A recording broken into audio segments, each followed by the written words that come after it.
హిందూ పురాణాలలో బ్రహ్మాండాన్ని కొన్ని లోకాలుగా విభజించారు. ఇవన్నీ విరాట్ పురుషుని శరీరంలోని అవయవాలుగా భావించారు.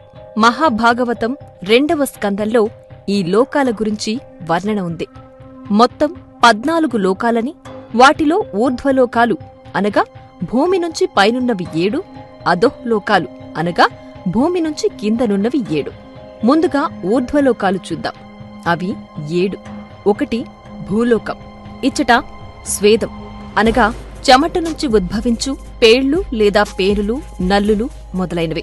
ఉద్భిజాలు అనగా గుడ్డు నుంచి ఉద్భవించు పక్షులు, అలాగే జరాయుజాలు స్త్రీ పశువుల గర్భం నుంచి ఉద్భవించు మానవులు, పశువులు. నీటిలో నివసించే జలచరాలు మొదలైనవి ఉంటాయి. 2వది భువర్లోకము. భూలోకము పైన ఉంటుంది. ఇచ్చట సూర్య, చంద్ర, గ్రహ, నక్షత్రాదులు, అశ్విన్యాది నక్షత్ర సదృప్యాలైన గ్రహరాశులు, సూక్ష్మ శరీరులైన కిన్నెర, కింపురుష, విద్యాధరులు కలరు. సువర్లోకము లేక స్వర్గలోకము. ఇది భువర్లోకము పైన ఉంటుంది. ఇక్కడ అధిష్టాన దేవతలు అగు ఇంద్రాదులు, దిక్పాలకులు, వర్షవాయువులు, ఐశ్వర్యాదులు కలరు. వీరితో పాటు సాధ్యులు, మహర్షులు, గంధర్వులు, అప్సరసులు కలరు. వీరు కామరూపులై భోగాలను అనుభవింతురు. వీరికి వృద్ధాప్యం, శరీర దుర్గంధాదులు ఉండవు.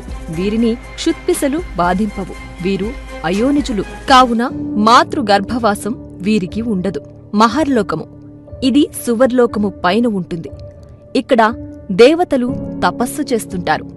ఎలా స్వర్గలోకంలోని దేవతలు దివ్య సుఖాలను అనుభవిస్తున్నారో అవన్నీ ఇక్కడ తపస్సు ద్వారా పరిపూర్ణంగా అనుభవిస్తుంటారు. జనోలోకము. ఇది మహర్లోకము పైన ఉంటుంది. దీనిని కొందరు సత్యలోకమని కూడా అంటారు.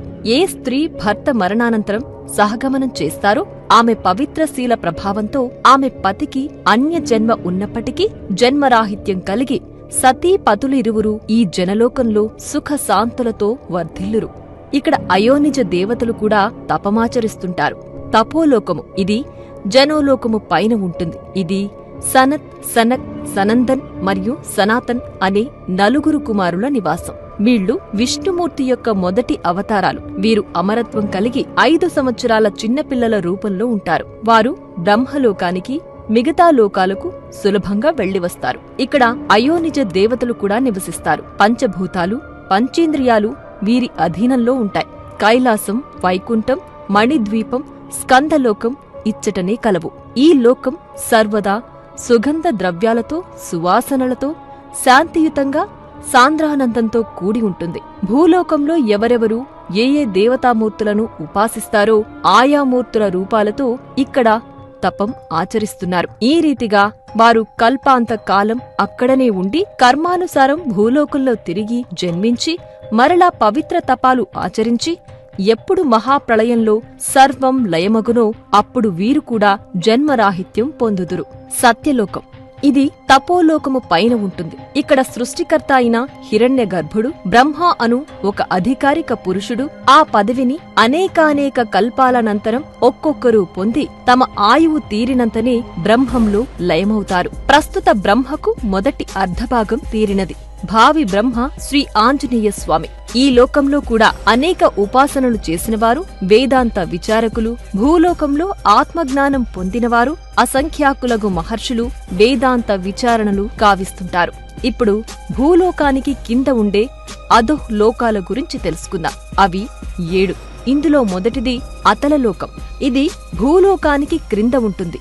మయుడి కుమారుడైన బలుడి వినోదస్థానం. వీరు సూక్ష్మ శరీరులు, భౌతిక సుఖలాలసులు కావున అధిక మద సంపన్నులుగా ఉంటారు.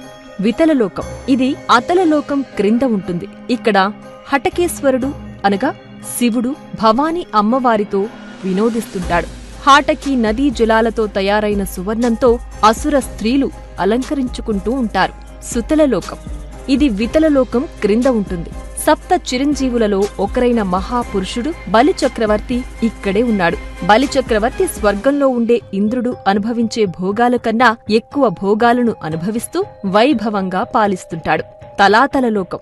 ఇది సుతలలోకం క్రింద ఉంటుంది. ఇక్కడ యక్షులుంటారు. అలకానగర పరిపాలకుడు కుబేరుడు యక్షులకు రాజు. వీరు అన్ని లోకాలలో ఉన్న గుప్త నిధులను రక్షిస్తుంటారు. మహాతల లోకం ఇది తలాతల లోకం క్రింద ఉంటుంది.